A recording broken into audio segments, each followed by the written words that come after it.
Malakas ang buhos ng ulan sa San Felipe, isang bagsik na tila gustong burahin ang buong bayan sa mapa. Kasabay ng bawat kulog ay ang pagyanig ng maliit na garahe ni Dana Reyes. Oras na sana para magsara, pero may isang tunog na pumukaw sa kanya. Ang hirap na pag-andar ng isang makina na sinundan ng biglaang katahimikan. Ilang sandali pa, isang pares ng nakakasilaw na headlight ang tumutok sa kanyang talyer. Isang kotseng mamahalin, makintab at itim, na halatang hindi nababagay sa maputik na kalsada ng kanilang lugar. Napabuntong hininga si Dana, dagdag na trabaho. Pero sa panahong ito, hindi siya pwedeng tumanggi sa grasya. Binuksan niya ang pinto ng garahe. Bumungad sa kanya ang isang lalaking matangkad, nakasuot ng suit na kahit nabasa na ng ambon, ay halata pa ring libo-libo ang halaga. Makintab ang sapatos nito, kahit pa may bahid na ng putik. "Sir, anong problema?" Tanong niya, pinipilit na maging profesional ang boses. Dahan-dahang humarap ang lalaki, at sa sandaling iyon, sa ilalim ng malamlam na ilaw ng garahe, nang magtama ang kanilang mga mata, biglang huminto ang mundo ni Dana. Ang puso niya, na matagal nang manhid at nakalak, ay biglang kumabog ng malakas. Hindi maaari. Ang mukhang iyon, ang mga matang iyon na may bahid ng lungkot, ang pamilyar na hubog ng mga labi. 2 taon. 2 taon na ang nakalipas, pero parang kahapon lang. Isang gabi sa Maynila, isang bar na puno ng usok, mga basong nag-uumpugan, at isang halakhak na sa hindi malamang dahilan ay nagbigay sa kanya ng panandaliang kapayapaan.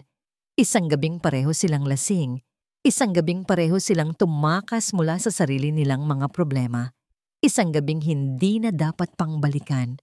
Napalunok si Dana, naramdaman niya ang panginginig ng kanyang mga kamay, kaya't agad niya itong ibinulsa. "Ang kotse ko," sabi ng lalaki. Adrian Vergara. Kahit hindi nito sabihin ang pangalan, alam ni Dana. Nakita niya ito sa mga business magazine.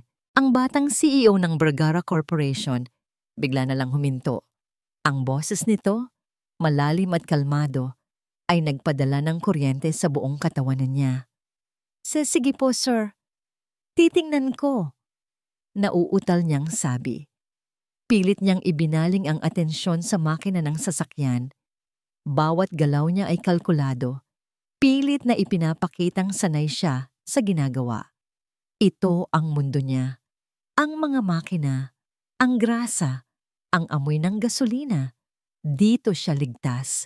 Dito siya may kontrol. Pero habang nakatayo ito sa likod niya, nararamdaman niya ang mga mata nito sa bawat kilos niya. Ang pabango nitong mamahalin ay humahalo sa amoy ng kanyang talyer. Isang kombinasyong imposible pero nangyayari. Mukhang nag-overheat lang po ang makina. May natanggal din na hose. Paliwanag niya, hindi ito nililingon. Ayaw niyang makita ulit ang mukha nito. Ayaw niyang maalala pa ang lahat. Mabilis niyang inayos ang sira. Bawat pagpihit niya ng liyabe ay may kasamang bigat. Bakit ngayon? Bakit dito? Sa lahat ng lugar. Bakit sa maliit niyang mundo sa San Felipe? Nang matapos, hinarap niya ito. "Okay na po, sir. Pwede niyo nang i-start." Tumango ang lalaki. Pumasok ito sa kotse at pinaandar ang makina. Umandar ito ng maayos. Lumabas muli si Adrian at kumuha ng wallet. Naglabas ito ng ilang pirasong libo. "Magkano lahat?" "500 lang po." Mabilis na sagot ni Dana. Iniabot nito ang 2,000. "Keep the change." Tiningnan ni Dana ang pera. Pakiramdam niya, isa itong insulto. Isang paalala na magkaiba ang kanilang mundo. "Sakto lang po ang kailangan ko, sir." Nagkaroon ng ilang segundong katahimikan. Tanging ang patak ng ulan sa yero ang maririnig. Tinitigan siya ni Adrian, isang tingin na tila bumabasa sa kaluluwa niya. "Salamat," sabi nito, at kinuha ang sukli.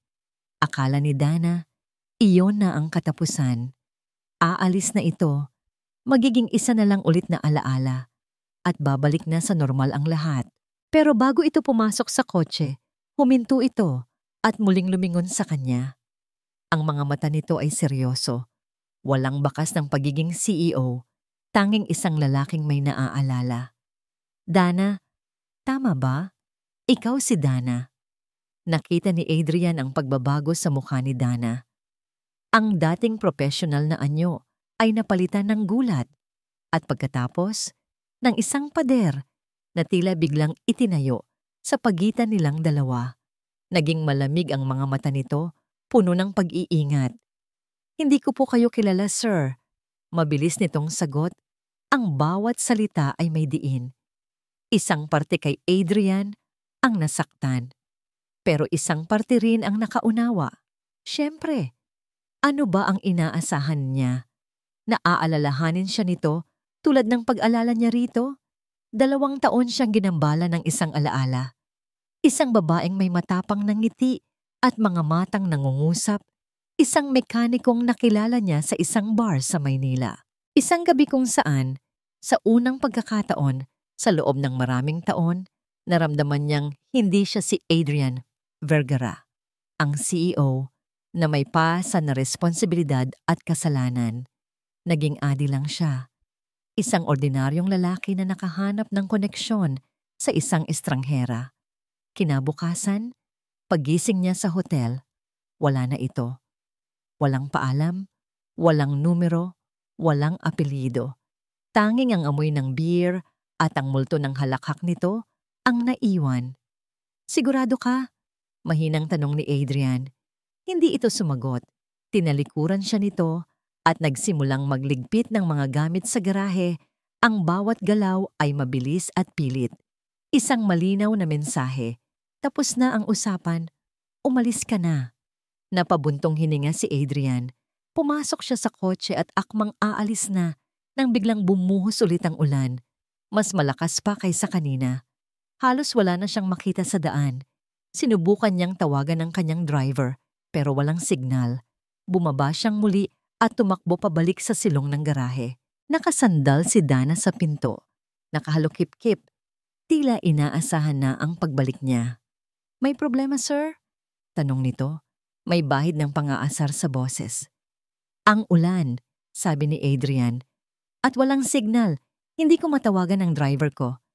Tumingin si Dana sa labas, sa rumaragasang tubig sa kalsada. Hindi ka na makakaalis. Baha na sa may tulay. Katahimikan. Tanging ang lagaslas ng ulan ang maririnig. Pakiramdam ni Adrian, ang tadhana ay may sariling plano para sa kanila ngayong gabi. Pwede ba? Pwede bang dito muna ako magpalipas ng gabi? Tanong niya. Isang bagay na hindi niya kailanman inisip na sasabihin sa buong buhay niya. Kahit sa upuan lang, babayaran kita. Tinitigan siya ni Dana ng matagal. Nakita ni Adrian ang pag-aalinlangan sa mga mata nito. Pero sa huli, tumango ito. Sa opisina ka, huwag kang lalabas doon. Ang opisina pala ay isang maliit na kwarto sa likod ng garahe na may isang lumang mesa, isang upuang bakal, at isang sopa na halatang marami ng pinagdaanan. Pero para kay Adrian, mas komportable pa ito kaysa sa mga boardroom na pinupuntahan niya. Umupo siya sa sofa habang pinapanood si Dana na maglinis. Bawat galaw nito ay puno ng kumpiyansa. Ang paraan ng pagpunas niya sa mga gamit, ang pag-aayos ng mga liyabes sa pader, ito ang kaharian niya. Isang mundong simple, totoo, at malayo sa kasinungalingan ng buhay niya. Ilang sandali pa, pumasok si Dana na may dalang 2 tasa. Inabot nito sa kanya ang isa, kape. Mula sa amoy, alam niyang instant 3-in-1. Pero tinanggap niya ito. Salamat. Umupo ito sa upuan sa tapat niya. May malaking espasyo sa pagitan nila. Ang awkward na katahimikan ay halos nakakabingi. Bakit ka narito sa San Felipe? Si Adriana ang bumasag sa katahimikan. Ang pagkakaalala ko, sa Maynila ka. Nag-iwas ng tingin si Dana. Mas gusto ko dito. Tahimik. Sinubukan kitang hanapin pagkatapos ng gabing iyon. Pag-amin ni Adrian, naramdaman niyang kailangan nitong malaman. Bumalik ako sa bar. Nagtanong-tanong ako. Pero walang nakakakilala sa'yo. Para kang bula na biglang nawala. Sa wakas, tumingin ito sa kanya. Sa ilalim ng ilaw, nakita niya ang kislap ng gulat sa mga mata nito. Hindi kita makalimutan, Dana. Ang mga salitang iyon ay lumabas na lang sa bibig niya. Tapat at walang pagkukunwari. Dahan-dahan, iniunat niya ang kanyang kamay. Akmang aabuti ng kamay nito na nakapatong sa mesa.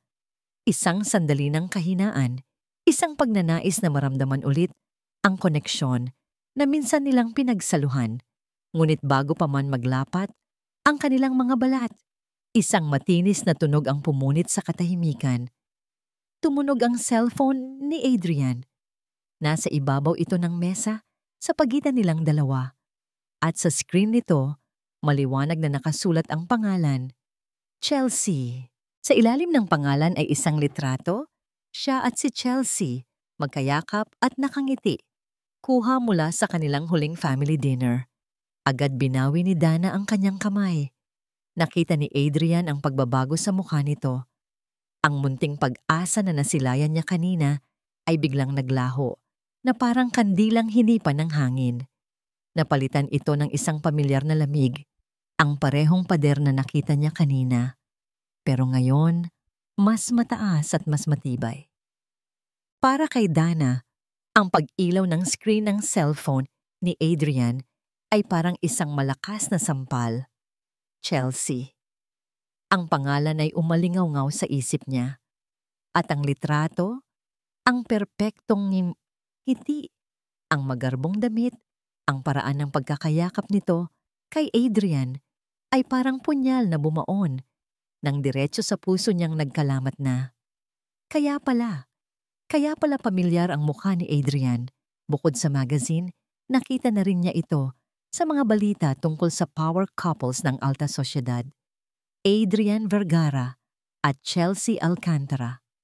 Ang kasalang pinakahihintay sa mundo ng negosyo. Naramdaman ni Dana ang pamilyar na pait sa kanyang lalamunan.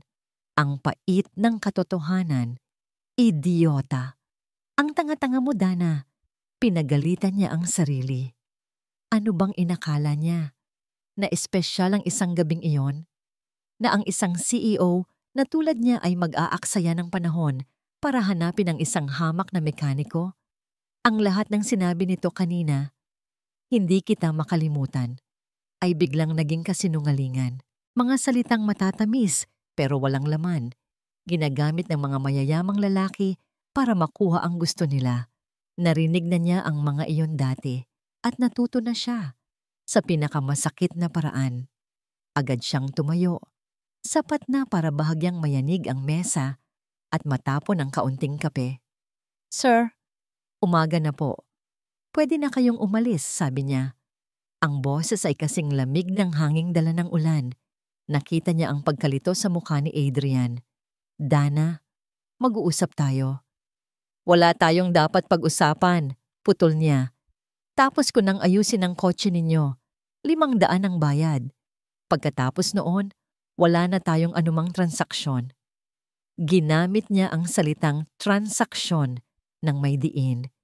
Gusto niyang ipamukha rito na ang lahat sa pagitan nila, mula sa pag-aayos ng kotse hanggang sa pagpapatuloy dito, ay negosyo lang. Walang personalan. Tumayo rin si Adrian. Ang mukha ay puno ng pag-aalala. Hindi lang yon basta transaksyon. At alam mo yan. Hindi kita alam kung ano ang sinasabi mo. Matigas niyang sagot, habang nag-iwas ng tingin. May fiancé ka na pala. Huwag mo na akong idamay sa kung ano man ang laro mo. Hindi ito laro, Dana. Let me explain. Pero hindi na niya pinakinggan. Naglakad siya palabas ng opisina, pabalik sa garahe. Kinuha niya ang resibo at inilapag ito ng may kalabog sa hood ng kotse nito. Sumunod si Adrian. Ang ulan ay mahina na. Ambon na lang. Sapat na para makaalis ito. Sapat na para bumalik sa dati ang buhay niya. Please, Dana, pakinggan mo ako.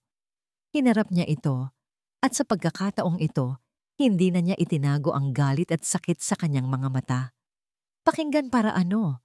para sabihin mong komplikado ang sitwasyon na it's complicated? Narinig ko na yan, sir. Paulit-ulit. Kaya pasensya na. Pero tapos na ako sa pakikinig. Ang kailangan mo ay umalis na. Nakita niya ang sakit sa mga mata ni Adrian pero hindi na siya nagpadala. Sanay na siyang maging bato. Ito ang paraan niya para mabuhay. Walang imik na kinuha ni Adrian ang wallet at nag-abot ng eksaktong 500. Pagkatapos ay pumasok ito sa kotse. Bago isara ang pinto, tumingin ito sa kanya sa huling pagkakataon. I'm sorry, halos pabulong nitong sabi. At pagkatapos ay umalis na ito. Pinanood ni Dana ang paglayo ng mamahaling kotse hanggang sa mawala ito sa kalsada ng San Felipe. Nang siya na lang ulit ang mag-isa, kasama ang amoy ng ulan at gasolina, doon na bumigay ang kanyang mga tuhod. Napaupo siya sa isang lumang gulong, ang mga balikat ay nanginginig. Tumingin siya sa kanyang mga kamay. Magaspang, may kalyo, at may mga mantsa ng grasa na hindi na matanggal. Ang mga kamay na ito ang bumuhay sa kanya. Ang mga kamay na ito ang nagpatunay na kaya niyang tumayo sa sarili niyang mga paa. Hindi niya kailangan ng kahit sinong lalaki, lalo na ang isang lalaking tulad ni Adrian Vergara. Pero habang pinupunasan niya ang isang luhang pumatak sa kanyang pisngi, inamin niya sa sarili ang isang masakit na katotohanan. 2 taon niyang sinubukang kalimutan ng gabing iyon. Pero sa isang iglap, sa pagbabalik ni Adrian, bumalik din ang lahat. At ngayon, kailangan niya itong kalimutan ulit. Sa pagkakataong ito, kailangan niyang siguraduhin na tuluyan na itong mabura. Kinuha niya ang kanyang cellphone. May isang text message mula sa isang hindi pamilyar na numero. I'm sorry. Hindi siya nag-reply. Sa halip, pinindot niya ang block this number. Ayaw na niyang masaktan. Tama na. Ilang araw ang lumipas. Pilit ibinalik ni Dana sa normal ang lahat. Abala siya sa pag-aayos ng mga jeep at tricycle ng mga taga San Felipe. Pilit niyang iwinaksi sa isip ang lahat ng nangyari. Isang hapon, habang nagpupunas siya ng grasa sa kanyang kamay, isang pamilyar na tunog ng makina ang narinig niya. Pero hindi ito ang kotse ni Adrian. Mas bago, mas mahal. Isang itim na van ang huminto sa tapat ng kanyang garahe. Bumukas ang pinto at bumaba ang isang babaeng nasa mga 50 anyos. Nakasuot ito ng eleganteng bestida, kumikinang ang mga alahas, at ang bawat kilos ay nagpapakita ng kapangyarihan. Dala-dala nito ang aura ng karangyaan na hindi nababagay sa simpleng bayan nila. Lumapit ito sa kanya, ang mga mata ay mapanuri. Tinitingnan siya mula ulo hanggang paa na may bahid ng pandidiri. Ikaw ba si Dana Reyes? Tanong ng babae. Ang boses ay matigas at malamig.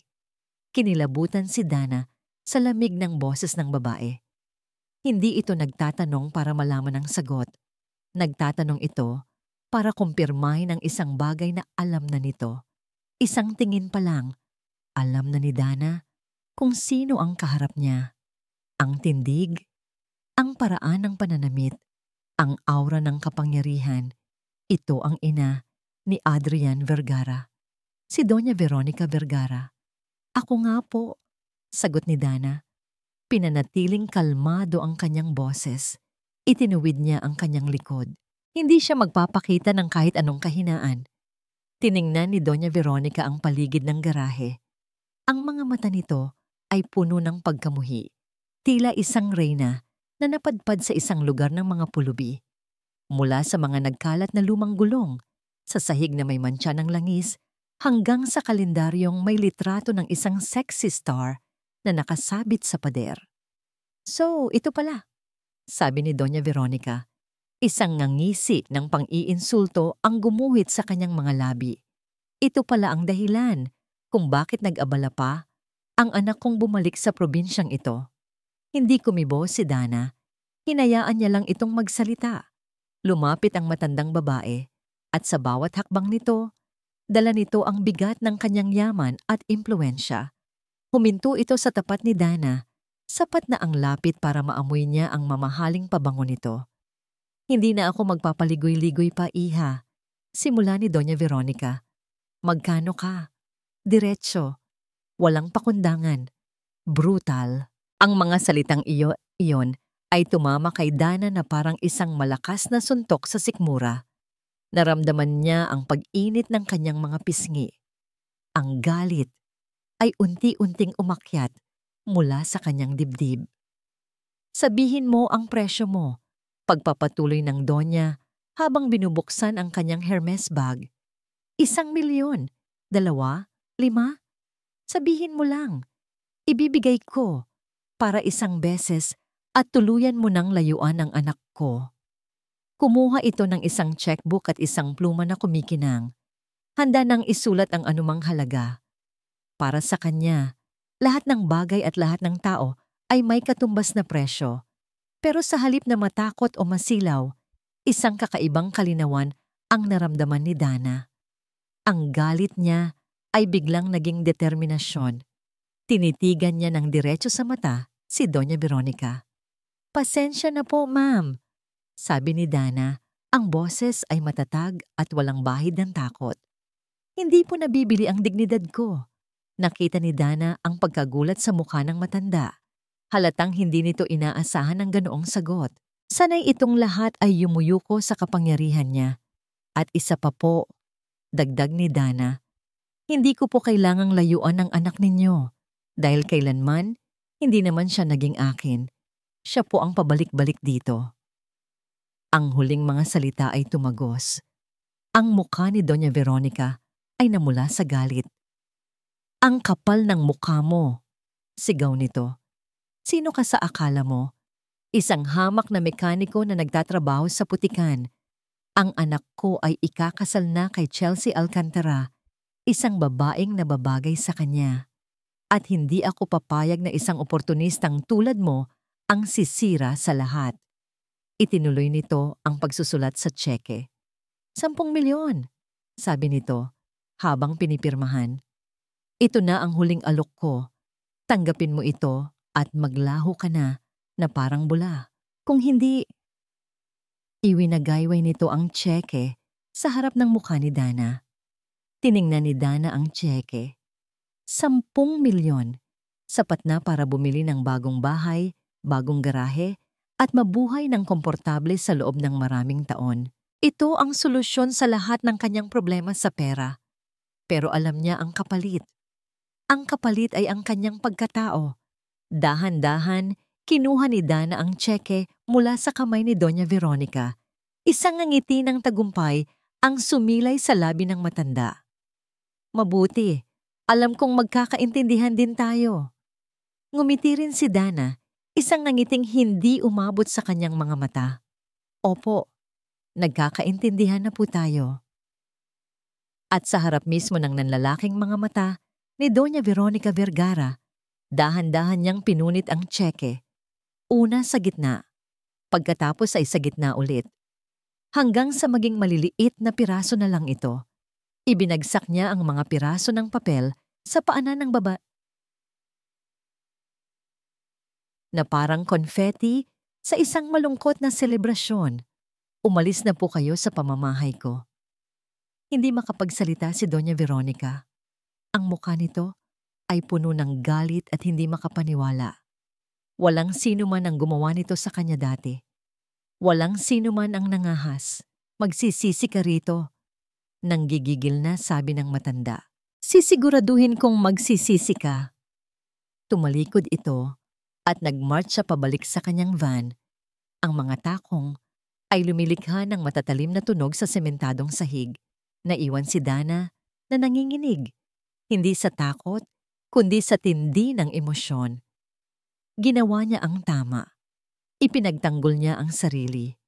Pero alam niyang hindi pa ito ang katapusan. Ito ay simula pa lang ng isang giyera. Gabi na nang may isa pang sasakyan ang huminto sa kanyang garahe. Sa pagkakataong ito, kilala na niya. Ito ang kotse ni Adrian. Bumaba si Adrian. Ang mukha ay puno ng pag-aalala at pagsisisi. Dana, sabi niya, ang boses ay nagmamakaawa.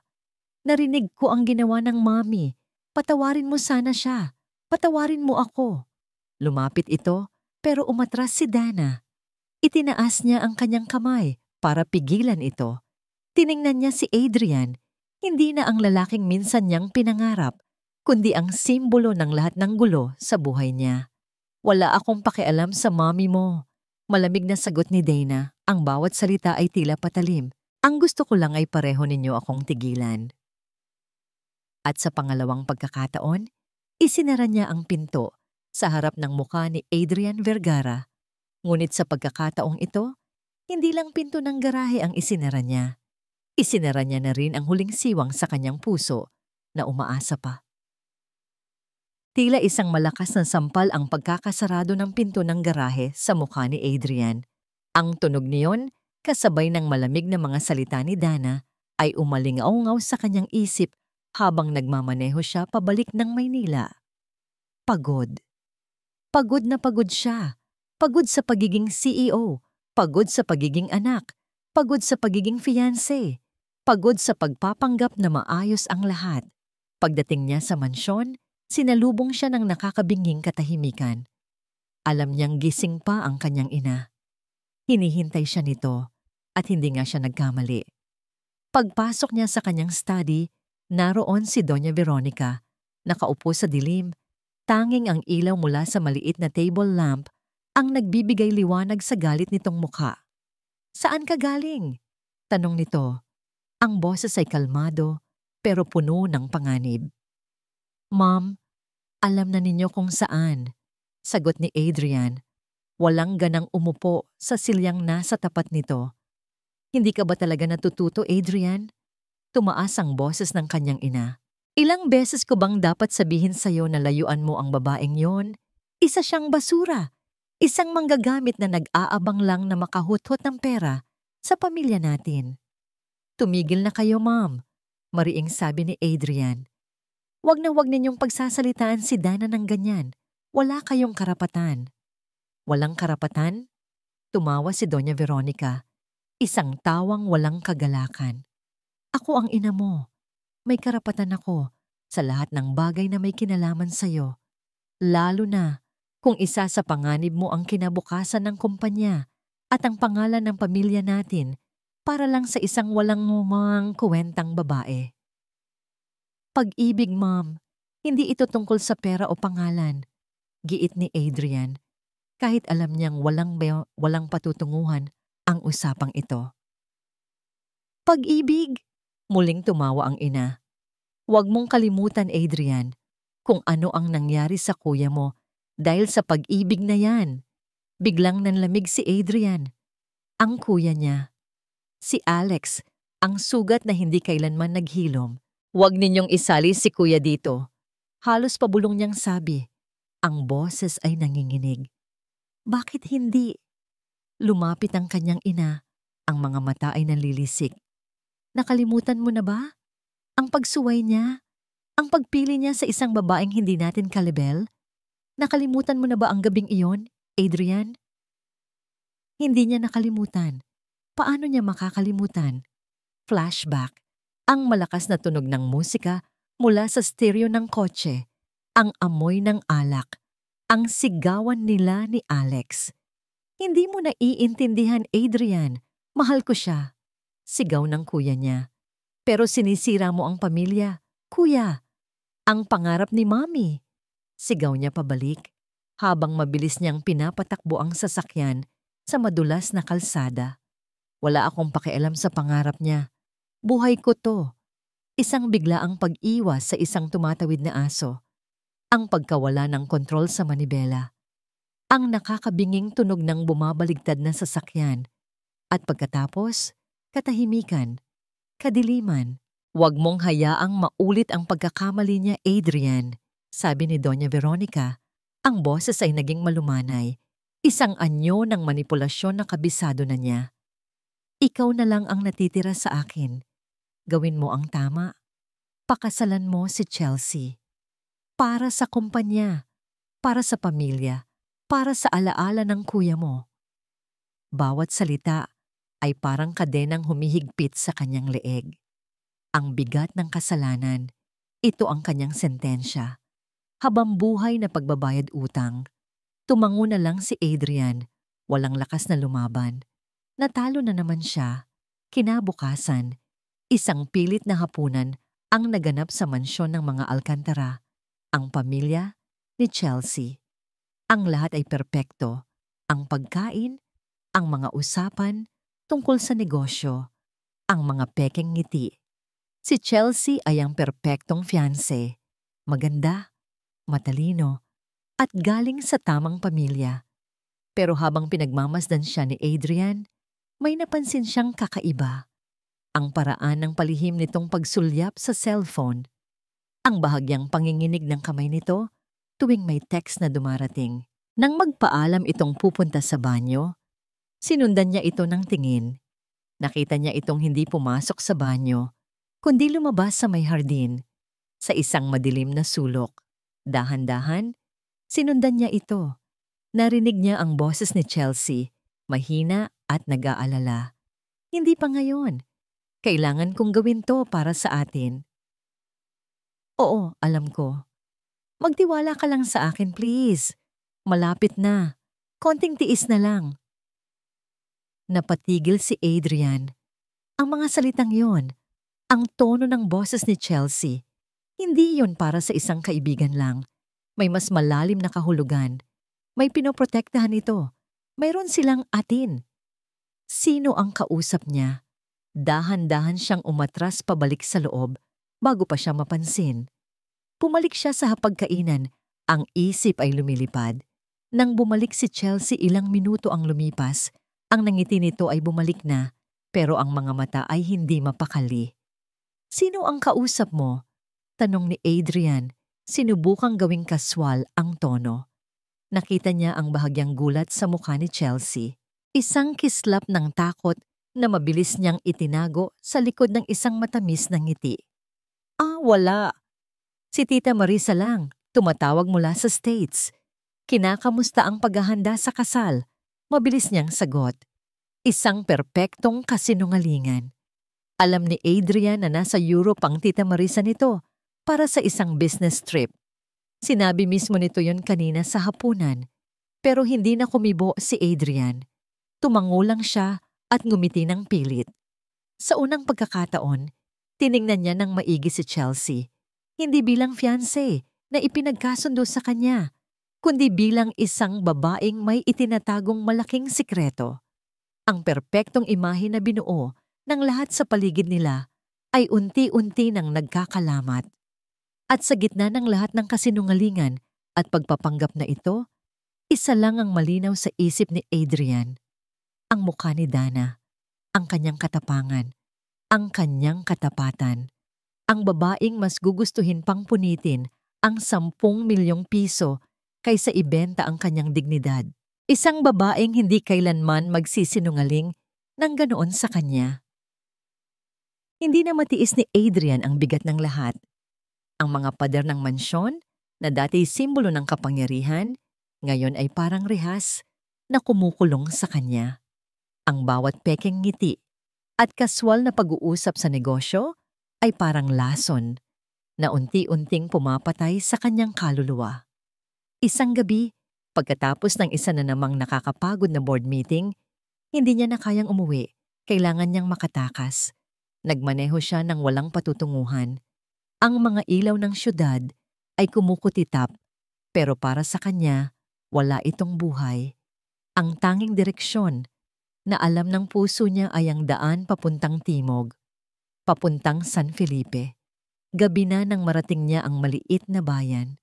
Ang hangin ay sariwa, malayo sa polusyon ng Maynila. Ang katahimikan ay isang bagay na matagal na niyang hindi nararanasan. Dinala siya ng kanyang mga paa sa iisang lugar, ang garahe ni Dana. Nakabukas pa ang ilaw sa loob. Mula sa labas, sa siwang ng bahagyang nakasarang pinto, nakita niya si Dana. Nakatalikod ito, abala sa pagkukumpuni ng isang makina ng tricycle. Ang buhok nito ay nakapusod ng magulo. Ang damit ay puno ng mantsa ng grasa. Sa paningin ng iba, isa lang siyang ordinaryong babae.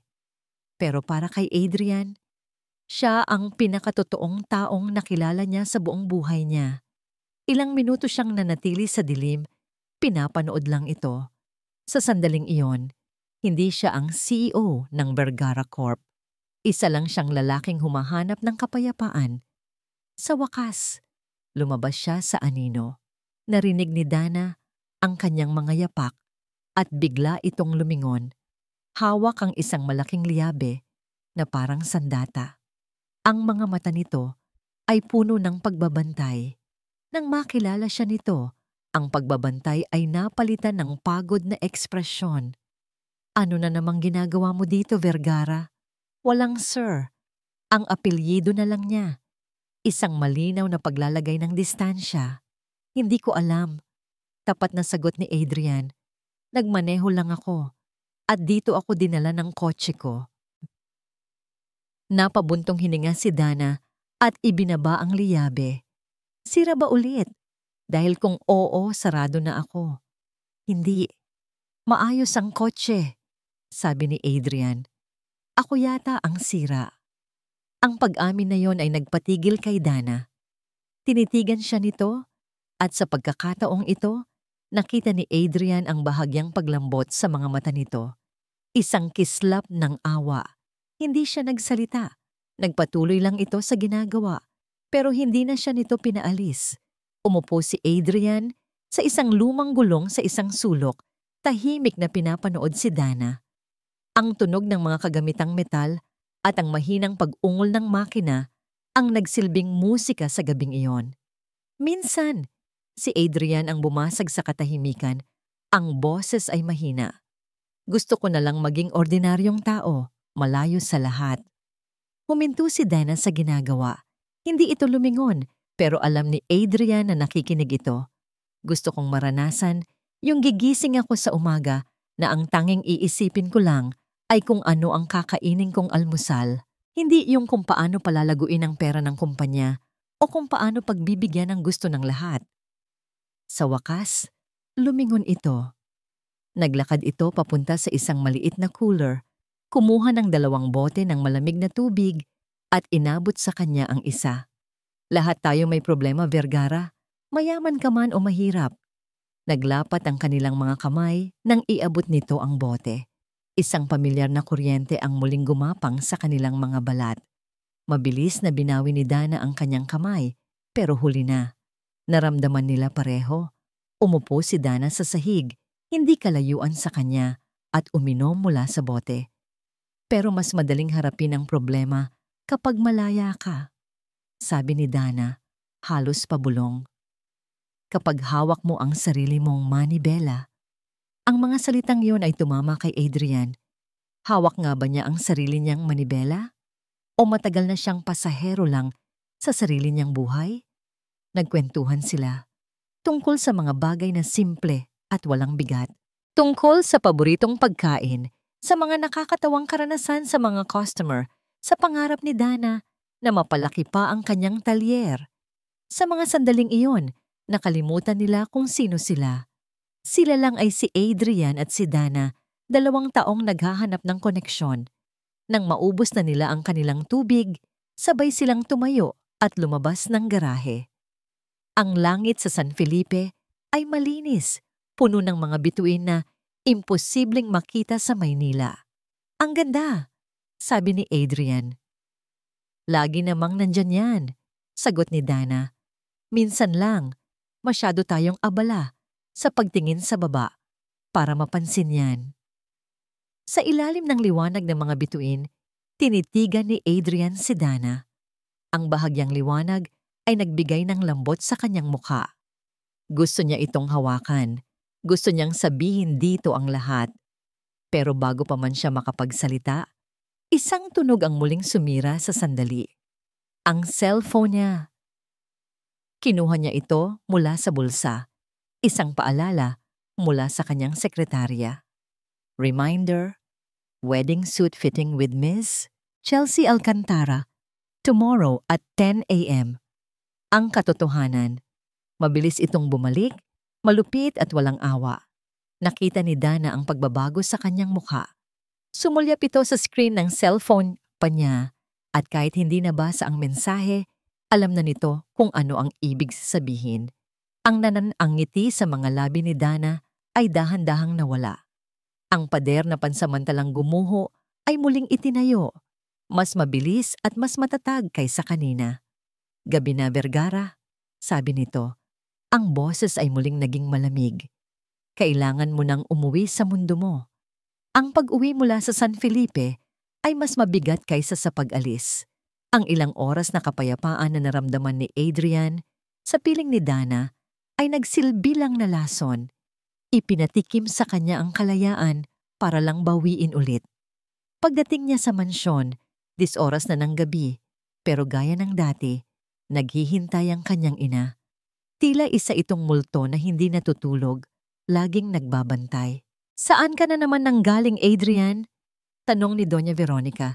Hindi na kailangan pang itaas ang boses para ipakita ang galit. Ang malamig nitong tono ay sapat na. "Namasya lang, Ma'am," walang gana niyang sagot, habang niluluwagan ang kanyang kurbata. "Sa San Felipe?" Napatigil si Adrian. "May nag-report na naman sa inyo." "May mga mata ako. Kahit saan, Adrian. At alam kong nagpunta ka na naman sa babaeng yon," sabi ng kanyang ina. Lumapit ito sa kanya, ang mga mata ay puno ng pagkadismaya. "Hindi ka ba talaga titigil?" "Hindi ko siya kayang tigilan," pag-amin ni Adrian. Sa wakas ay isinatinig ang katotohanang matagal nang itinatago ng puso niya. "Mahal ko siya, Ma'am." Isang malutong na sampal ang dumapo sa pisngi ni Adrian. Hindi siya nakagalaw, hindi dahil sa sakit, kundi dahil sa gulat. Ito ang unang beses na sinaktan siya ng kanyang ina ng pisikal. "Huwag mong babanggitin ang salitang yan sa pamamahay ko," sigaw ni Doña Veronica. Ang mukha ay namumula sa galit. "Hindi pagmamahal, yan kahibangan yan. Isang kahibangan na sisira sa lahat ng pinaghirapan natin." "Buhay ko ito, Ma'am," sigaw ni Adrian pabalik. Ang naipong frustrasyon ay sumabog na. "Hindi ba ako pwedeng maging masaya? Kahit isang beses lang?" Ang kaligayahan ay isang luho na hindi natin pwedeng abutin. Ganti ng kanyang ina. "May responsibilidad ka. Ang engagement party ninyo ni Chelsea ay bukas na. Ang lahat ay nakahanda na. Ang lahat ng importanteng tao sa lipunan ay darating. Hindi mo ito pwedeng sirain." "Paano kung sirain ko nga?" hamon ni Adrian. "Paano kung kanselahin ko ang lahat? Ano ang gagawin ninyo?" Nakita niya ang pagbabago sa ekspresyon ng kanyang ina. Ang galit ay napalitan ng isang bagay na mas madilim, mas mapanganib. "Subukan mo," mahinang sabi ni Doña Veronica. Ang bawat salita ay may bigat. "Subukan mong kanselahin ang kasal at sisiguraduhin kong malalaman ng buong mundo ang totoong nangyari sa kapatid mo." Nanlamig ang buong katawan ni Adrian. Para siyang binuhusan ng isang baldeng yelo. Malalaman ng lahat na ikaw ang nagmamaneho, na lasing ka, na nag-aaway kayo, na dahil sa kapabayaan mo, namatay si Alex. Ang mga salita ay parang mga punyal, paulit, ulit na tumatarak sa kanyang dibdib. Ito ang alas ng kanyang ina. Ang sikretong ginamit nito para kontrolin siya sa loob ng maraming taon. Ang sikretong sumira sa kanyang pagkatao. "Mom, please." Pagmamakaawa niya, ang boses ay basag. "Kaya mamili ka, Adrian," sabi ni Doña Veronica. Ang mukha ay walang emosyon. "Ang pansamantalang kaligayahan mo sa piling ng isang mekaniko o ang pangalan ng pamilya natin at ang sikreto na sisira sa'yo habang buhay. Ituloy mo ang party bukas. Ngumiti ka. Maging perpektong fiancé ka para kay Chelsea. Gawin mo ang papel mo."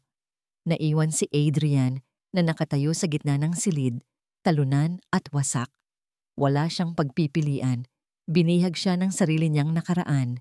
Kinagabihan, hindi siya makatulog. Paulit-ulit na naglalaro sa isip niya ang lahat. Ang mukha ni Dana na puno ng pag-asa. Ang mukha ng kanyang ina na puno ng galit. Ang mukha ng kanyang kapatid Sa kanyang mga huling sandali, desperado, pakiramdam niya ay nalulunod siya. Kinuha niya ang kanyang cellphone. Hinanap niya ang numero ni Dana, isang numerong kinabisado niya bago pa man niya ito i-block. Nag-type siya ng mensahe. Patawad, isang salita. Pero naglalaman ito ng lahat ng sakit, lahat ng pagsisisi, lahat ng pagmamahal na hindi niya kayang ipaglaban. Pinindot niya sana ang send, pero sa huling sandali, binura niya ito. Ano pa ang silbi? Masasaktan lang niya lalo si Dana. Mas mabuti nang isipin nitong isa siyang duwag at manloloko kaysa malaman nitong binihag siya ng ganito. Dumating ang araw ng engagement party. Isinuot ni Adrian ang kanyang mamahaling suit na parang isang baluti. Tumingin siya sa salamin at nakita ang isang estranghero. Isang CEO, isang bergara, isang papet. Pero hindi ang lalaking minamahal ni Dana. Pumasok siya sa grand ballroom ng hotel kung saan gaganapin ang party. Ang lahat ay perpekto. Ang mga bulaklak, ang mga ilaw, ang musika. Isang perpektong entablado para sa isang perpektong kasinungalingan. Sinalubong siya ni Chelsea na napakaganda sa kanyang puting bestida. Ngumiti ito at kumapit sa braso niya. "You look perfect," sabi nito. "We look perfect." Pagtatama ni Adrian, ang nangiti ay hindi umabot sa kanyang mga mata. Itinaas nila ang kanilang mga kopita ng champagne para sa isang toast. Ang mga kamera ay kumikislap. Ang mga bisita ay pumapalakpak. Sa kabilang dako ng hotel, sa may service area, nagbubuhat si Dana ng isang kahon ng mga piyesa ng sasakyan. May pinagawa ang hotel para sa isa sa kanilang mga service vehicle at siya ang naatasang mag-deliver. Nang paalis na siya, napadaan siya sa may siwang ng pinto ng ballroom. Na-curious siya sa ingay at sa mga kumikinang na ilaw. Sumilip siya at doon, sa gitna ng entablado, sa ilalim ng spotlight, nakita niya si Adrian. Nakatayo ito roon, guwapong-guwapo sa kanyang itim na suit. Sa tabi nito ay isang babaeng ubod ng ganda, nakangiti at nakakapit ng mahigpit sa braso niya. Nagtatawanan sila. Mukhang masaya. Mukhang perpekto. Itinaas ni Adrian ang kanyang kopita, kasabay ng babae. Tumingin sila sa isa't isa.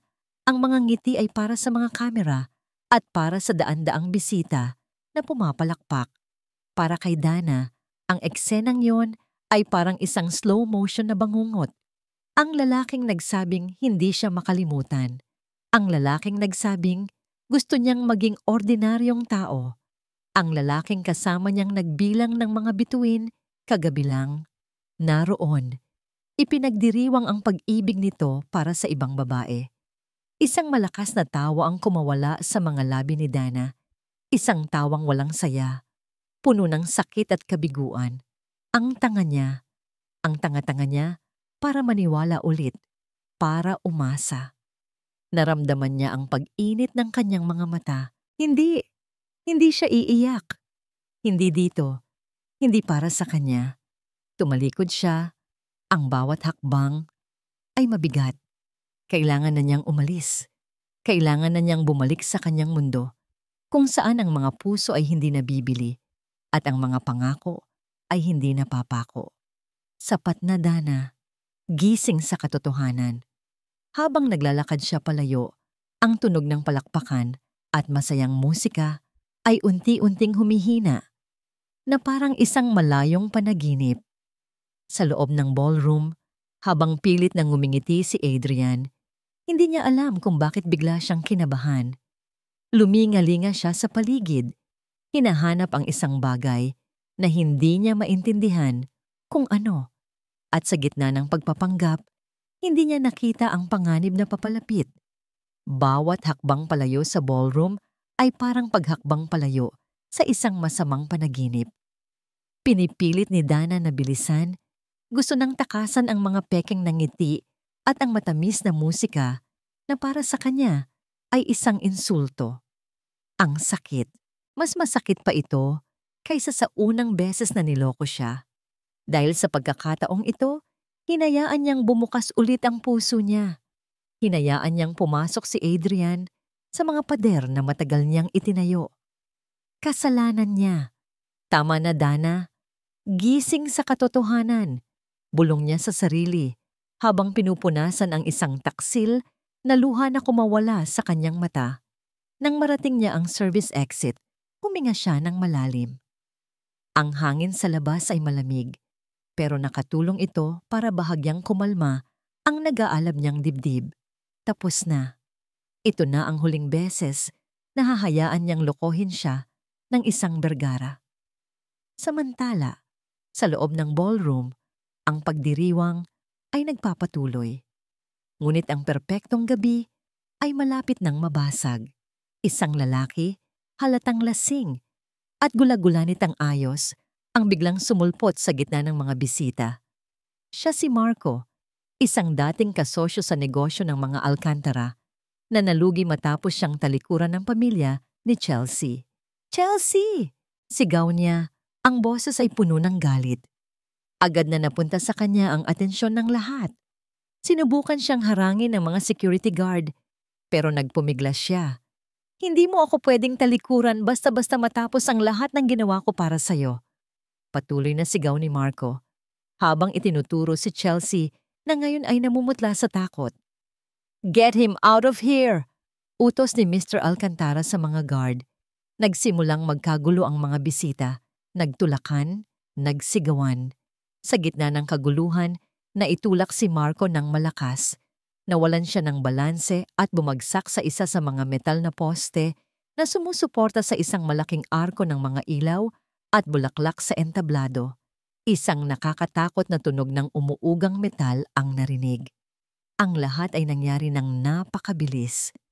Ang arko, na puno ng mabibigat na ilaw entablado, ay biglang kumalas mula sa pagkakatayo nito. Sa slow motion nagsimula itong bumagsak, diretso sa pwesto kung nasaan sina Adrian at Chelsea.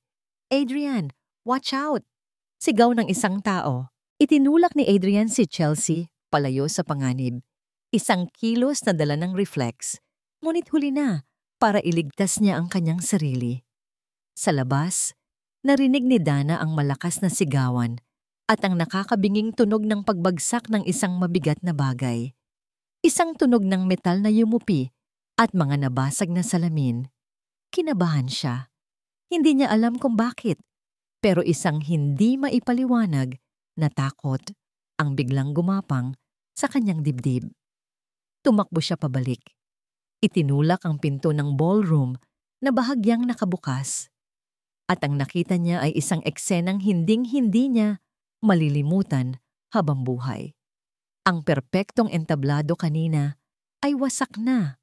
Ang mga bisita ay nagpapanik, nagsisigawan at nagtatakbuhan. At sa gitna ng lahat ng iyon, sa sahig, sa ilalim ng nagkalasog-lasog na arko ng metal at mga bulaklak, ay may isang taong nakahandusay, hindi gumagalaw, naliligo sa sarili niyang dugo. Si Adrian, sa isang iglap, nabura ang lahat sa isip ni Dana, ang galit, ang sakit, ang pagkadismaya. Ang tanging nakikita na lang niya ay si Adrian, nakahandusay at duguan. Ang mundo sa paligid niya ay umikot ng mabilis. Ang mga sigawan ng mga tao, ang mga kumikinang na ilaw ng ballroom, ang matamis na amoy ng mga nasirang bulaklak, lahat ay naglaho. Tanging ang imahe ni Adrian ang malinaw. Parang may sariling isip ang kanyang mga paa. Tumakbo siya. Wala siyang pakialam sa mga mamahaling damit ng mga bisitang nababangga niya. Wala siyang pakialam sa mga matang mapanghusga na nakatingin sa kanya. Ang hamak na mekanikong marusing sa gitna ng kanilang karangyaan. "Tumawag kayo ng ambulansya!" Sigaw niya. Ang boses ay nag-echo sa buong ballroom. Nang marating niya ang entablado, lumuhod siya sa tabi ni Adrian. Nakita niya ang malaking sugat sa ulo nito at ang braso nitong nasa isang anggulong halatang nabali. Pero humihinga pa ito. Mahina, pero humihinga. "Adrian," tawag niya, habang marahang tinatapik ang pisngi nito. "Adrian, gumising ka." Dahan-dahang iminulat ni Adrian ang kanyang mga mata. Malabo ang mga ito at puno ng sakit. Diana? Nahihirapan nitong sabi. Nandito ako, sagot ni Dana. Hindi napigilan ang panginginig ng kanyang boses. Huwag kang bibitaw. Parating na ang tulong. Hinubad niya ang kanyang jacket na maong at maingat na idiniin ito sa sugat sa ulo ni Adrian para mapigilan ang pagdurugo. Anak ko! Ang anak ko! Isang sigaw ang pumunit sa konsentrasyon ni Dana. Si Doña Veronica, nagpapanik at parang mababaliw. Ang pilit na sumisiksik sa mga tao. Sa likod nito ay si Chelsea na umiiyak at nanginginig. Nang makita ni Doña Veronica si Dana na nakaluhod sa tabi ni Adrian, ang pag-aalala sa mukha nito ay napalitan ng matinding galit. Layuan mo ang anak ko, babae. Sigaw nito at akmang hahatakin si Dana palayo. Huwag! Isang mahinang boses ang pumigil. Si Adrian. Kahit hirap, pilit niyang itinaas ang kanyang kamay. Huwag niyo. Siyang sasaktan. Napatigil si Doña Veronica. Pati si Dana ay nagulat. Sa gitna ng sakit at pagkalito, siya pa rin ang inaalala ni Adrian. Dumating ang mga medik. Maingat nilang isinakay si Adrian sa isang stretcher. Hindi bumitaw si Dana sa tabi nito hanggang sa maisakay ito sa ambulansya. Sasama ako, sabi niya. Sino ka ba? Pamilya ka ba? Tanong ng medik. Bago pa man makasagot si Dana, isang malamig na boses ang sumabat. Hindi. Isa lang siyang usisera. Kami ang pamilya. Kami ang sasama. Itinulak siya ni Doña Veronica palayo at sumakay sa ambulansya kasama si Chelsea. Isinara ang pinto sa harap mismo ng mukha ni Dana. Iniwan siya niyang mag-isa sa gitna ng kaguluhan. Pero hindi siya sumuko. Sumakay siya sa kanyang luma at matatag na owner-type jeep at sinundan ng ambulansya. Ang puso niya ay kumakaripas, kasabay ng sirena. Pagdating sa ospital, ang emergency room ay naging isang sirko, puno ng mga Vergara, Alcantara at ng kanilang mga alalay. Si Dana ay nanatili sa isang sulok, isang aninong hindi pinapansin, nag-aabang ng balita. Ilang oras ang lumipas. Lumabas ang isang doktor. Stable na si Mr. Vergara, sabi ng doktor. He has a major concussion and a fractured arm, but he will be fine. He's very lucky. Isang kolektibong buntong hininga ng ginhawa ang narinig mula sa pamilya. Pero may idinagdag ang doktor habang nakatingin kay Chelsea. And congratulations, ma'am. Based on our tests, the baby is fine. There's no serious threat to your pregnancy. Katahimikan. Ang salitang pregnancy ay bumagsak na parang bomba sa gitna ng waiting area. Si Doña Veronica ang unang nakabawi. Isang malaking nangiti ang sumilay sa kanyang muka. Apo? Magkakaroon ako ng apo. Niyakap niya si Chelsea. This is a miracle, a blessing. Pero ang selebrasyon ay hindi nagtagal. Sa gitna ng kasiyahan, isang lalaki ang humahangos na dumating. Ito si Marco, ang lalaking nagsimula ng gulo, na ngayon ay may mga pasa sa muka at mukhang desperado. Sinundan niya pala sila sa ospital. Chelsea! Sigaw niya at lahat ay napatingin sa kanya. Anong ginagawa mo dito? Sigaw ni Mr. Alcantara. Guards! Sandali lang! Pagmamakaawa ni Marco, ang mga mata ay nakatuon lang kay Chelsea. Narinig ko ang sinabi ng doktor. Buntis ka? Chelsea, totoo ba? Umalis ka na, Marco. Umiiyak na, sabi ni Chelsea. Pero hindi nagpatinag si Marco. Lumapit ito. Ang mga mata ay nag-aapoy. Anak ko ba yan? Chelsea, sumagot ka. Anak ko yan, hindi ba? Hindi kay Adrian. Isang nakakabinging katahimikan ang muling bumalot sa lugar. Ang lahat ng mga mata ay napunta kay Chelsea na ngayon ay humahagulgol na lang at hindi makasagot. Ang kanyang pananahimik ay ang pinakamalinaw na pag-amin. Napatingin si Dana kay Doña Veronica. Ang nangiti sa mukha ng matanda ay unti-unting naglaho na parang isang maskarang nabasag. Napalitan ito ng itsura ng matinding pagkagulat, pagkalito, at higit sa lahat, ng pagkakanulo. Ang buong pundasyon ng kanyang mga plano, ang kasal, ang pagsasanib ng mga kumpanya, ang inaakala niyang apo, lahat ay gumuho sa isang iglap. Lahat ay isang malaking kasinungalingan. Nagising si Adrian sa pamilyar na amoy ng ospital, isang pinaghalong amoy ng antiseptic at kalungkutan. Masakit ang kanyang ulo at mabigat ang kanyang braso na ngayon ay nakakast na. Unti-unti, bumalik sa kanyang alaala ang lahat. Ang party, ang sigawan, ang pagbagsak ng mga ilaw, ang sakit, at si Dana. Ang mukha nito, ang huli niyang nakita, bago siya mawalan ng malay. Ang nag-aalala nitong mga mata, ang init ng kamay nito. Si Dana? Iyon ang unang salitang lumabas sa kanyang bibig. Ang boses ay paos at mahina. Ang sekretarya niyang si Liza, na nagbabantay sa kanya, ay agad na lumapit. "Sir, gising na po kayo. Thank God. Tatawagan ko lang po ang doktor." "Nasaan si Dana?" ulit ni Adrian, pilit na bumabangon. "Sir, dahan-dahan po," sabi ni Liza. "Si Miss Dana po, umalis na yata. Pero kanina, hindi po siya umalis sa labas. Siya po ang unang tumulong sa inyo." Ang impormasyong yon ay nagdala ng kaunting ginhawa sa puso ni Adrian. Hindi siya nag-i-imagine. Totoong nandoon si Dana. Tinulungan siya nito. Iniligtas siya. Maya-maya pa, pumasok ang kanyang ina. Ang mukha ni Doña Veronica ay isang blankong canvas. Wala na ang dating nag-aapoy na galit o ang mapagmataas na tindig. Napalitan ito ng isang nakakapangilabot na kahungkagan. Para siyang tumanda ng 10 taon sa loob lang ng isang gabi. "Ma'am!" tawag ni Adrian. Umupo ito sa tabi ng kama, hindi tumitingin sa kanya. "Gising ka na pala." "Anong nangyari?" "Kay Chelsea?" tanong ni Adrian. Kahit may bahagi sa kanya na ayaw nang malaman ang sagot, doon na tumingin sa kanya si Doña Veronica.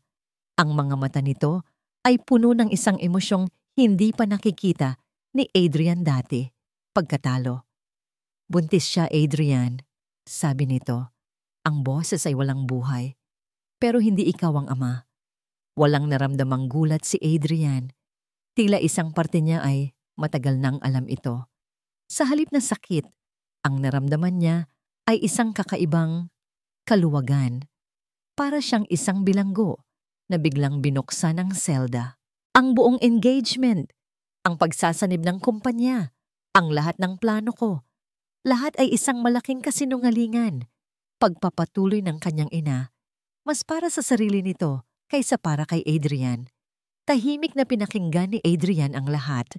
Nakinig siya habang ikinukwento ni Liza ang buong eksena sa waiting area. Ang pagdating ni Marco, ang pag-amin ni Chelsea, ang pagkawasak ng perpektong pamilya ng mga Alcantara. Nang matapos ang lahat, isang malinaw na desisyon ang nabuo sa isip ni Adrian. Tapos na. "Liza," tawag niya sa kanyang sekretarya. "Tawagan mo ang abogado natin. I-draft mo ang isang statement. The engagement between me and Miss Chelsea Alcantara is officially called off. All business ties with the Alcantara Group are hereby terminated." "Pero anak," nagsimulang magprotesta si Doña Veronica. "Tapos na, ma'am," maring sabi ni Adrian. At sa unang pagkakataon, tinitigan niya ang kanyang ina ng diretsyo, walang takot, walang pagkakasala. "Sa buong buhay ko, sumunod ako sa inyo. Binitawan ko ang mga pangarap ko. Ikinulong ko ang sarili ko sa opisina. Pumayag akong maging isang puppet. Lahat para pagbayaran ng isang kasalanan na pareho nating pinagtakpan." Napaiwas ng tingin si Doña Veronica. "Alam ko ang ginawa ninyo para pagtakpan ng aksidente, ma'am." Pagpapatuloy ni Adrian. Ang boses ay nanginginig pero matatag. "At habang buhay kong pasasalamatan yon, pero ang pagtatago sa katotohanan ang unti-unting pumatay sa akin. At sa alaala ni Kuya Alex, ginawa ko lang yon para protektahan ka." "Hindi, ma'am. Ginawa ninyo yon para protektahan ang pangalan ng pamilya. Mahinahong pagtatama ni Adrian. Pero tapos na po ako sa pagpapanggap. Hindi ko na kayang mabuhay sa isang malaking kasinungalingan. Huminga siya ng malalim. Nararamdaman ang paggaan ng kanyang dibdib sa bawat salitang binibitawan. Mahal ko si Dana. At kung kailangan kong talikuran ang lahat para sa kanya, gagawin ko. Walang naisagot ang kanyang ina. Tila lahat ng lakas at kapangyarihan nito ay nawala. Sa harap niya ay hindi na ang makapangyarihang Doña Veronica Vergara, kundi isang ina na nasasaktan at natatakot. Nang maiwan silang dalawa ulit ni Liza, may huling utos si Adrian. Alamin mo kung nasaan si Dana. Ilang sandali pa, bumalik si Liza. Sir, sabi po ng guard sa labas, kanina pa po umalis si Miss Dana. Umuwi na raw po sa San Felipe. Sa narinig, isang determinasyon ang bumuhay sa nanghihina pang katawan ni Adrian. Sinimulan niyang tanggalin ang dextrose tube na nakakabit sa kanyang kamay. Sir, anong ginagawa ninyo? Hindi pa po kayo pwedeng lumabas. Nag-aalalang sabi ng nurse na kararating lang. May kailangan akong puntahan, sabi ni Adrian habang pilit na tumatayo. Iniinda ang sakit sa kanyang ulo at braso. Saan po kayo pupunta, sir? Tumingin si Adrian sa bintana, sa direksyon ng timog. Kahit hindi niya nakikita, alam niyang nandoon lang ang San Felipe. Kailangan kong puntahan ang babaeng nagligtas sa akin, sabi niya. Ang boses ay puno ng katiyakan. Sa lahat ng paraan, bumalik si Dana sa San Felipe na parang isang sundalong sugatan mula sa giyera. Ang kanyang garahe, ang lugar na dati niyang kanlungan, ay parang naging isang kulungan ng mga alaala. Bawat sulok ay may anino ni Adrian. Ang upuan, kung saan ito naupo. Ang mesang pinagpatungan ng tasa ng kape. Ang sahig kung saan sila halos nagkahawak ng kamay. Ibinuhos niya ang sarili sa trabaho. Mas maraming grasa, mas maraming ingay ng makina, mas mabuti. Sinubukan niyang ibaon ang sakit sa ilalim ng pagod. Ang bawat pagpihit niya sa liyabe ay may kasamang bigat na parang sinasabay niya sa paghigpit ng tornilyo ang paghigpit ng kanyang dibdib. Isang hapon, habang wala siyang customer at nakaupo lang siya, pinagmamasdan ang paglubog ng araw. Isang pamilyar na sasakyan ang pumarada sa tapat. Hindi ang mamahaling kotse ni Adrian, kundi isang taxi. Bumukas ang pinto nito at iniluwa ang isang taong hindi niya inaasahan. Si Adrian. Nakatayo ito roon, nakaputing t-shirt lang ng ospital at pantalon. Ang isang braso ay nakakast at nakasabit sa isang sling. May benda pa sa isang bahagi ng kanyang noo. Mukha siyang pagod, mahina at naliligaw. Pero ang mga mata nito, nang magtama ang mga mata nila, ay puno ng isang bagay na hindi pa nakikita ni Dana dati. Isang determinasyon na mas matibay pa sa bakal. Dahan-dahan itong naglakad, papasok sa garahe. Bawat hakbang ay tila maingat, na parang ito ang pinakaimportanteng paglalakbay ng kanyang buhay. Huminto ito sa gitna ng garahe, sa mismong lugar kung saan una silang nagkita, sa ilalim ng ulan. Walang nagsalita. Tanging ang tunog ng kanilang mga paghinga ang maririnig. Tiningnan ni Dana ang damit nito, ang itsura nito. Tumakas ka sa ospital? Iyon ang unang lumabas sa bibig niya. Isang maliit na ngiti ang sumilay sa labi ni Adrian. Technically, nag-discharge against medical advice ako. Hindi alam ni Dana ang sasabihin. Isang parte niya ang gustong sumigaw, magalit at itaboy ito palayo. Pero isang parte, ang parte na pagod ng lumaban, ang gusto lang manatili roon at pakinggan siya. Dana, sabi ni Adrian, ang boses ay seryoso. Walang mga excuse, walang mga paliwanag na komplikado. Isang bagay lang ang gusto kong sabihin sa'yo. Naging duwag ako. Natakot akong ipaglaban ka. Natakot akong harapin ang nakaraan ko. At sa takot na yon, muntik na kitang mawala. Naglakad ito palapit, hanggang sa ilang pulgada na lang ang pagitan nila. Pero tapos na yon. Tapos na akong magtago. May kinuha si Adrian mula sa kanyang bulsa, isang maliit na kahon na pelus. Ang parehong kahon na nakita ni Dana sa mga balita tungkol sa engagement party. Binuksan niya ito. Sa loob, isang napakagandang diamanteng singsing ang kumikinang. Ang singsing na dapat ay para kay Chelsea. Alam ko, sabi ni Adrian na parang nababasa ang isip niya. Alam kong simbolo ito ng isang kasinungalingan, pero gusto kong bigyan ito ng bagong kahulugan. Kasama mo. At sa gitna ng garahe, sa sahig na may mantsa ng langis at grasa, dahan-dahang lumuhod si Adrian Vergara. Kahit masakit ang kanyang katawan, tiniis niya.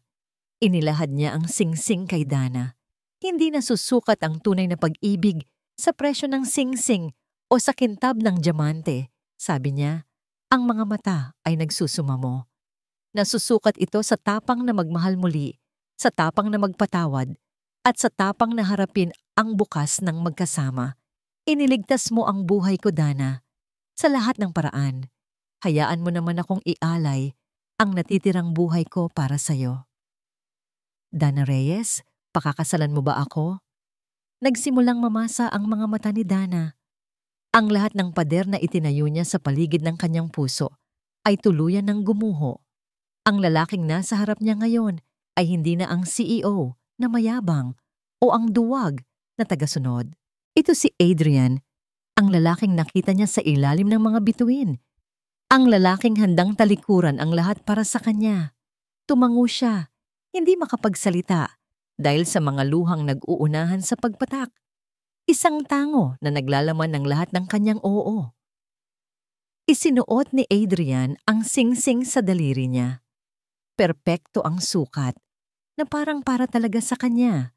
Habang nakatayo sila roon, magkayakap sa gitna ng garahe, isang itim na sasakyan ang tahimik na huminto sa labas. Bumaba mula rito si Doña Veronica. Nakatayo lang ito sa malayo, pinapanood ang kanyang anak. Hindi ito galit, hindi ito masaya. Ang mukha nito ay puno ng isang emosyong matagal nang nawala, katahimikan. Nakita niya sa wakas ang totoong kaligayahan sa mga mata ng kanyang anak. Isang kaligayahan na hindi kayang bilhin ng pera o ng anumang business deal. Nakita niya ang isang lalaking sa wakas ay malaya na mula sa multo ng nakaraan. Nang magtama ang mga mata nila ni Dana, walang salitang namutawi. Pero sa isang bahagyang pagtango ni Doña Veronica, naunawaan na ni Dana ang lahat. Isa yung pagtanggap. Isang pagsuko. Ang kasal ni na Adrian at Dana ay hindi ginanap sa isang malaking cathedrals o sa isang marangyang hotel. Ginanap ito sa maliit na simbahan ng San Felipe. Simple, taimtim, totoo. Ang mga bisita ay hindi mga bilyonaryo o mga politiko. Sila ang mga kapwa mekaniko ni Dana, ang mga driver ng tricycle na suki niya, ang mga kapitbahay na nakakita sa kanyang paglaki. At sa isang sulok, tahimik na nakaupo si Doña Veronica. Suot ang isang simpleng bestida, isang ina na natututong bitawan ang nakaraan para yakapin ang hinaharap ng kanyang anak. Habang nagpapalitan sila ng kanilang mga pangako, hawak ni Adrian ang magaspang na kamay ni Dana. Ang mga kamay na sumisimbolo sa lahat ng kanyang paghihirap at katatagan. Ang mga kamay na nagligtas sa kanya. Tinitigan niya ito sa mata at ngumiti. Sa garahe kung saan nagsimula ang lahat, sa gitna ng isang malakas na ulan, natagpuan nila hindi lang ang isa't isa, kundi pati na rin ang kanilang mga sarili. Ang dalawang sirang kaluluwa na natutong maghilom dahil sa pag-ibig na mas matibay pa sa anumang makina at mas makinang pa sa anumang diamante.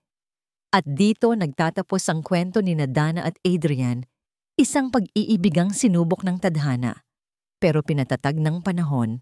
Maraming salamat sa inyong walang sawang pagsubaybay at pakikinig sa bawat kabanata ng kanilang paglalakbay. Mula sa unang patak ng ulan sa San Felipe hanggang sa huling sinag ng araw sa kanilang kasal, naramdaman ko ang inyong mainit na suporta. Habang isinusulat ko ang kwentong ito, isa lang ang laging nasa isip ko. ang puso ng bawat isa sa atin. Lahat tayo ay may kanya-kanyang garahe kung saan natin itinatago ang ating mga pangarap at kinukumpuni ang ating mga nasirang bahagi. Lahat tayo, tulad ni Dana, ay natatakot masaktan muli. At lahat tayo, tulad ni Adrian, ay may mga multo ng nakaraan na kailangang harapin. Nais kong iparating sa pamamagitan ng kanilang kwento na ang tunay na pag-ibig ay hindi perpekto. Ito ay magulo, masakit minsan, pero higit sa lahat, ito ay may kakayahang maghilom. Ito ay tungkol sa pagpapatawad, hindi lang sa taong mahal natin, kundi pati na rin sa ating mga sarili. Ito ay tungkol sa pag-asang kahit gaano pa kadilim ang gabi, laging may sisikat na araw kinabukasan. Sana, sa pagtatapos ng kwentong ito, ay may isang aral o inspirasyon kayong napulot na mananatili sa inyong mga puso. Muli, mula sa kaibuturan ng aking puso, maraming salamat. Hanggang sa ating susunod na kwento.